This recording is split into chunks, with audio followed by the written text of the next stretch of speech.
The Packers had winning seasons in 28 of their first 29 years, but faced financial ruin on multiple occasions. Each time the community and the Press-Gazette stepped up to keep the Packers alive. Coverage of the Packers changed. George Whitney Calhoun no longer provided both public relations and game stories.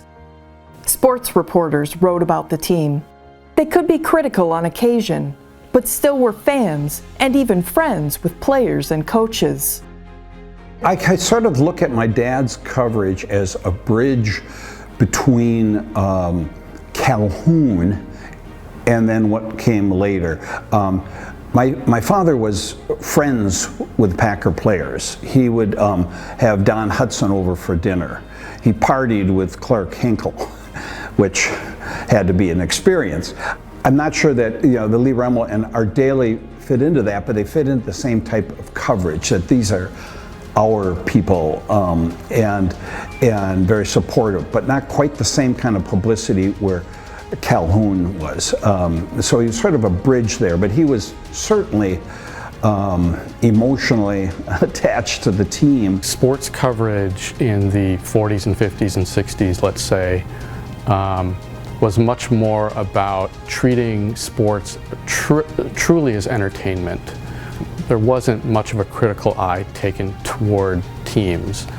That changed in the 70s in the wake of Watergate and how journalism schools taught young journalists how to have a critical eye. There's also been some contentious relationships through the years where that transition took place. It was difficult for, I think, the team to understand the role of journalism. I never criticized Art and Lee. They were products of their time.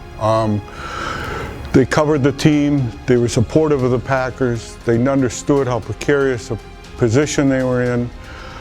But when Lee left to go to work for the Packers as a publicity director in 1974, Larry Belanger, who was the managing editor at the Press-Gazette, called me in and for my interview for the beat. And one of the things he made clear was that they wanted to change the tone of the coverage. Between Larry and Len Wagner, the sports editor, they told me that they wanted to cover the team the same way the big city newspapers were covering their teams. So I took my orders. Somebody made that comment halfway through Devine's tenure when he hired Lee Remmel away from the Press-Gazette and made him the PR director here. People said he just lost his best PR man at the Press-Gazette because that was Lee. Lee would cover for the franchise. But once we got new reporters in town, and they were more aggressive, they were well trained, and they were very competent. I admired them for their diligence and the way they handled their business. And from that point on, the Press-Gazette became a tougher paper. Bart Starr was beloved by Packers fans and respected around the league, but was unfortunately made head coach at a time when the nation, and the way newspapers covered it, was changing. A cartoon making fun of the Packers' offense, published in the Press-Gazette on October 1st, 1976, angered the second-year coach. Bart wanted an apology from the Press-Gazette, or said that the Press-Gazette reporters would no longer be allowed to ride on the Packers plane, which was the normal procedure. Our reporters flew with the Packers. And I don't know what conversations Dan Beisel had about that, but he said, no, we will not fly on the planes. That was a very pivotal moment at that time. And if he had decided, no, that we would have to back off on our position of the cartoon, who knows what would have happened. You know, by then I think a lot of the big city papers, that was in their ethics policies, that they wouldn't do something like that, and it was time. I understood why they did it in the olden days. I mean, writers traveled with teams all the time, whether it's train or plane or however.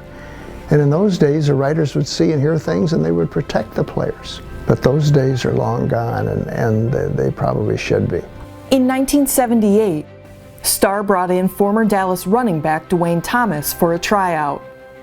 Press-Gazette reporter Cliff Crystal and 3 others reported on the visit, and the possibility the Packers violated NFL rules during Thomas's stay in Green Bay. Starr was livid. I remember Bart saying that your asses will never come through that door again if you write this. We all went ahead and wrote it. So it turned into a huge controversy. Obviously, there were readers who supported us and a lot of critics out there as well. Probably more critics at the time than supporters. But we just did what we felt was our job.